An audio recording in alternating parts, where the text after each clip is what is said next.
विवाह उत्सव में गंडगोल घटना रे 3 जन को गिरफ सह कार और मारणास्त्र जबत।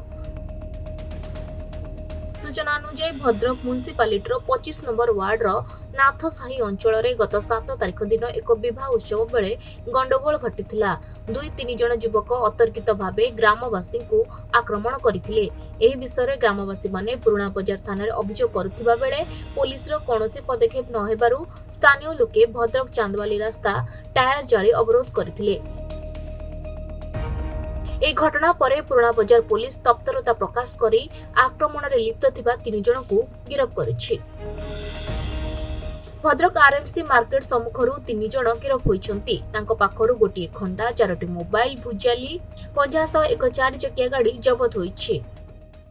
पुराना थाना case number 58 under section 126 subsection 2 296 351 subsection 213 115 76 109 section 35 subsection 5 BNS रे केस हिची सेतरे कोन हिची कि हमर किसी जन अक्यूज हमको असल्ट करछंती लक्ष्मीप्रिय नाथ तांकर हस्बैंड तांको असल्ट करछंती तांको असल्ट कलारु तांको किसी ब्लीडिंग इंजरी होईची तांको संगे मेडिकल पठाला पर एमाने रिपोर्ट देले लक्ष्मीप्रिय नाथ रिपोर्ट देले तांको हिसाब रे गोटे केसटा रजिस्टर हैला सी अकॉर्डिंगली आमे 3 जन अक्यूज को धराइची गोटे बाहाघरे तांकर गोटे डिस्प्यूट हेतिला से डिस्प्यूट को से केस तो दे नथले से म्यूचुअली ताको कॉम्प्रोमाइज करिया को पदक्षेप नहीं तो पदक्षेप नेला परे तांकर सेटा म्यूचुअली कॉम्प्रोमाइज हे पार नथिवर से माने पुणी रास्ता परे ताको बसिक प्रोटेस्ट कले आ काली जो इवेंट हैला जोतरे इंजरी आसिला ब्लीडिंग इंजरी आसिला सेति पई